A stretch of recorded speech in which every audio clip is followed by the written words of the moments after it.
Hello guys welcome to my another video. आज चाहिँ म एडेनबर्ग जान लागेको भने म बसेको होटल चाहिँ यही नै हो। पछाडि तपाईँहरूले देख्न सक्नुहुन्छ भर्खर यहाँ नयाँ मुभ भएको रहेछ, त्यही भएर मर्मत चलिरहेछ। यहाँनिर घाम चाहिँ मजाले लागिरहेछ, त्यही भएर म आज चाहिँ एडेनबर्ग जान लागेको। रोड चाहिँ नजिकै छ, 2 मिनट जति लाग्छ यहाँबाट। तर यहाँबाट एडेनबर्ग चाहिँ तपाईँको 1 घन्टा लाग्छ यहाँबाट बसमा। भने बस स्टेसन त्यहीँनिर छ। गाडी चाहिँ चढिसक्यो साथीहरू। सर र अगाडिको भ्यू चाहिँ दामी छ होइन। यो म बसेको ठाउँ चाहिँ पुरा बजार एरिया रहेछ। दामी घाम पनि लागिरहेछ, देख्न सक्नुहुन्छ। मभन्दा यो पछाडिपट्टि चाहिँ यस्तो समुद्र रहेछ।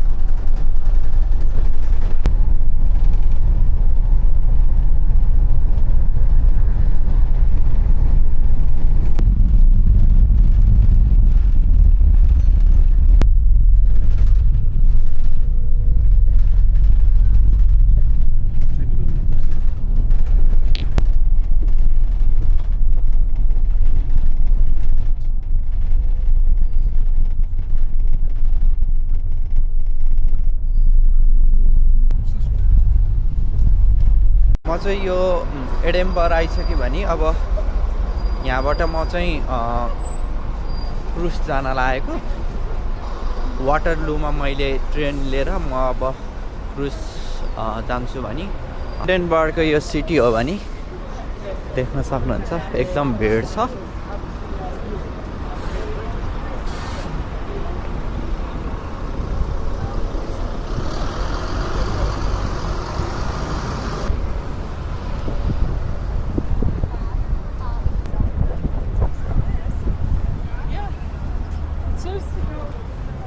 एकदम प्याक छ।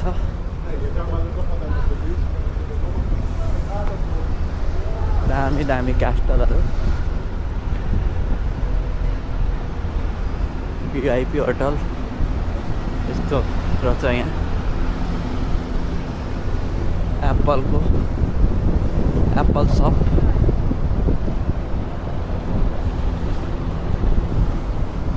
यहाँबाट तल जानुपर्ने हुन्छ भने ट्रेनको लागि एकदम प्याक छ।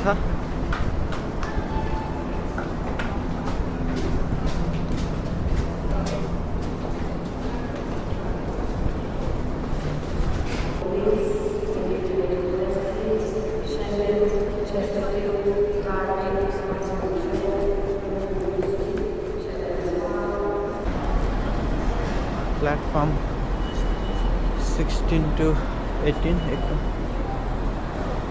PG train station.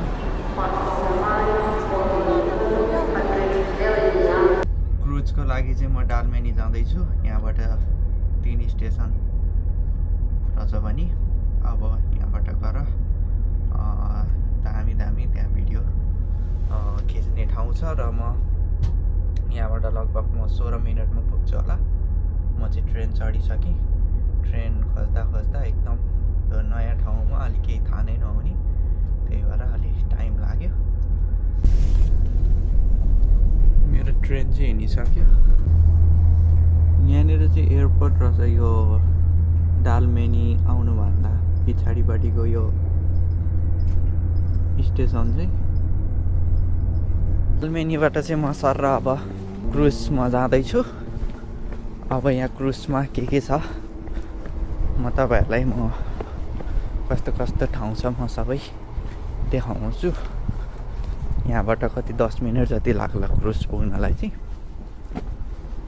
Bus station यहीँ रहेछ।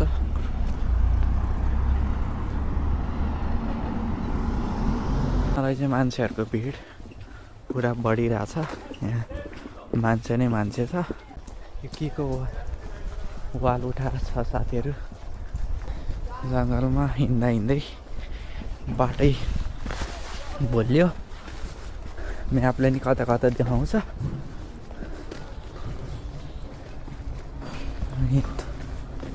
यो चाहिँ पुरा समुद्र जस्तो छ यहाँ। टिकट चाहिँ 12:30 को छ, त्यही भएर नपाइएला भनेर हतार हतार गरेर हिँड्यो।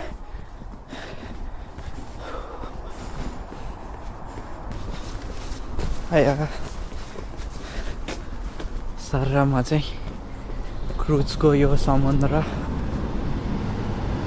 आइसकेँ। म चाहिँ क्रुज आइसकेँ साथीहरू। क्रुजको यो नाइस भ्यू तपाईँहरू देख्न सक्नुहुन्छ। कति ठुलो यो दामी भ्यू छ, देख्न सक्नुहुन्छ कति लामो हो यो के छ यहाँ क्रुजको।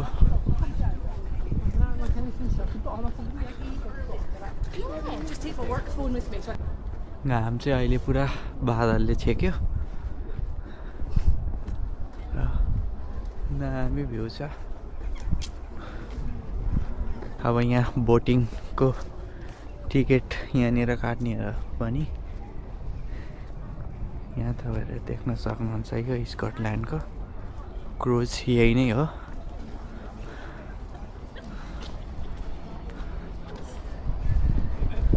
यो चाहिँ पुल। यो माथिको चाहिँ यो ट्रेनको लिक रहेछ भने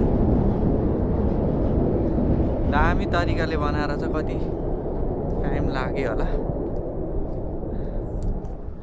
बनाउनलाई चाहिँ। टिकट चाहिँ मैले काटिसकेँ। 20 पाउन्ड पर्यो टिकटको चाहिँ।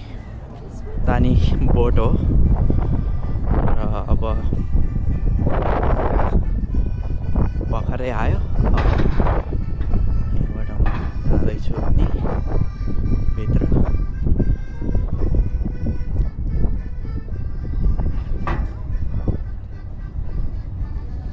यही हो सर। अब के छ म तपाईँहरूलाई म सबै देखाउँछु। हेलो सर र म चाहिँ साथीहरू म चाहिँ यहाँ आइसकेँ भने अब यहाँबाट चाहिँ अब राम्रो राम्रो भ्यू तपाईँहरूलाई म देखाउँछु। सर मेरो सिप चाहिँ हिँडिसक्यो होइन। अब 135 years old. Oh my god, he's too old. There are some old etchings online. So guys, म चाहिँ अब अगाडि जाँदैछु। चाहिँ मान्छे। This is one of the smallest boats on the river. Usually somewhere on the river we will see tugboats, hooligan. usually on standby at Hound Point. But they're here to assist large military ships, cargo ships or cruise liners when they arrive at the anchorages, Rosyth Royal Naval Dockyard, Hound Point or Brayfoot Marine Terminals. Sometimes we see them towing ships, barges, platforms, or even pushing ships into position. They also have firefighting and pollution control capabilities. On occasions, celebrations, royal visits, or famous visiting ships arriving, they can make fantastic displays with flumes of water from their water cannon. The Hopton is the biggest here. It's just under 1,000 tons. Its engine, 10,000 horsepower, and its propellers at 3.2 meters in diameter. They're massive, and these are what give it such a strong pull. The bollard pull of this tug is 147 tons. The whole fleet of tugs are fitted with the latest technologies. They have highly trained crews who live aboard on a 2-week on and 2-week off rotation. Everything in the shipping world is expensive. From buying vessels, these tugs are millions of pounds each, to running them or hiring them. If a ship does require push and pull assistance, then depending on its tonnage, charges can easily run into tens of thousands of pounds for every hour spent.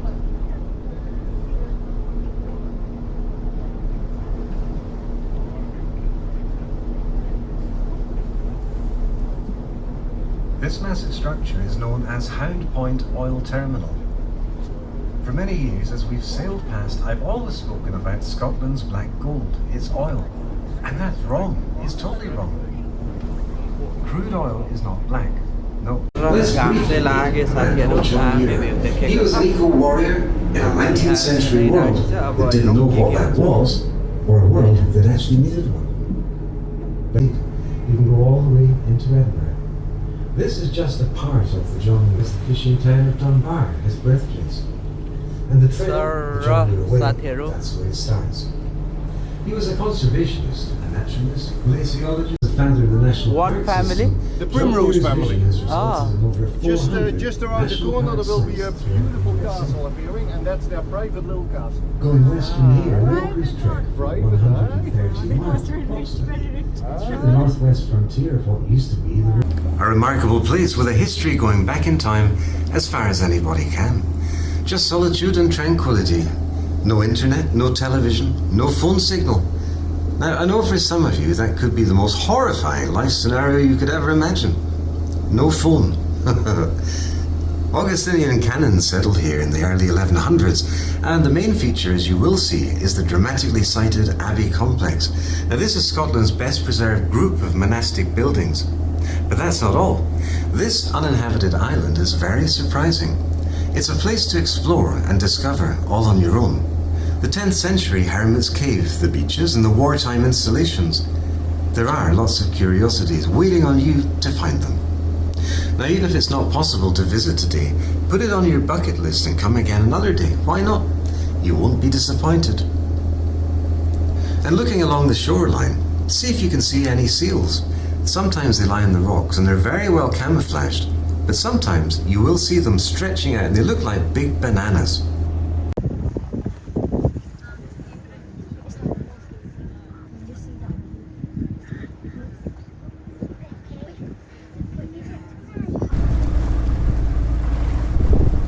दामी view छ guys यो चाहिँ यहाँको यो चराहरूको यो उस होला हैन यहाँ यसले नि भन्न त भनिरहेछ माइक तर हामी तर आइल्यान्ड 700 वर्ष पुरानो आइल्यान्ड भन्छ साथीहरू यो हैन तर तपाईहरुलाई मैले देखाइरहेको छु यहाँ भ्यू चाहिँ एकदम दामी छ तपाईहरुले यहाँ देख्न सक्नुहुन्छ भने यता यो रानीको यो palace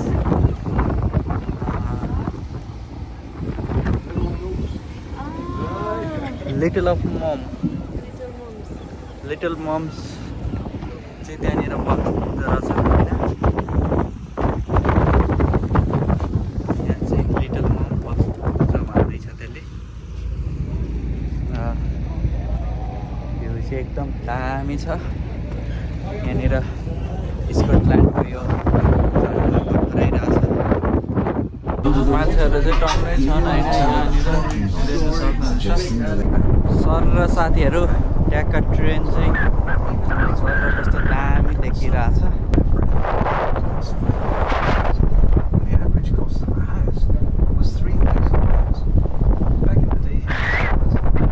The little red and white lighthouse that had stood there since 1846.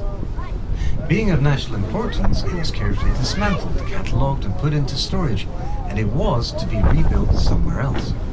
Well, it's never been seen again. No. The designer of Beamer Rock Lighthouse was Robert Stevenson. He became chief engineer of the Northern Lighthouse Board in 1808. Over time, he had 3 sons, who too eventually joined him in the lighthouse building business. One of the sons became very famous in a totally different way. His name was Robert Louis Stevenson, author of Treasure Island. Even today, lighthouses are another essential for safety at sea. Even with all the technology we have aboard, so more of them. Using sails and wind power could make things much faster, but in reality, they couldn't do that. Here we really only have easterly and westerly winds, so sailboats cannot go in a direct line across. The first self-proclaimed civil engineer, his name was John Smeaton. He designed a plan.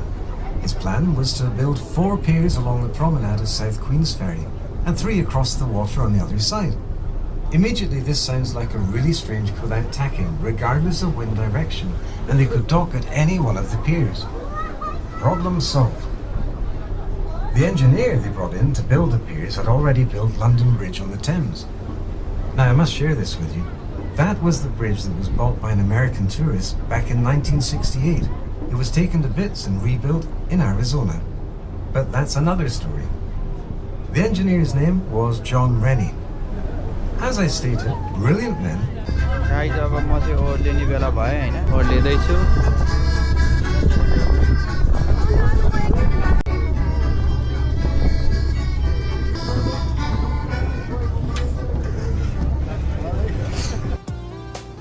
तीन घन्टाको cruise tour गरेर चाहिँ अब म फर्किँदैछु म अर्को ठाउँमा जान लागेको र अर्को ठाउँमा कस्तो छ म तपाईँहरूलाई देखाउने छु र इन्जोय गराउने छु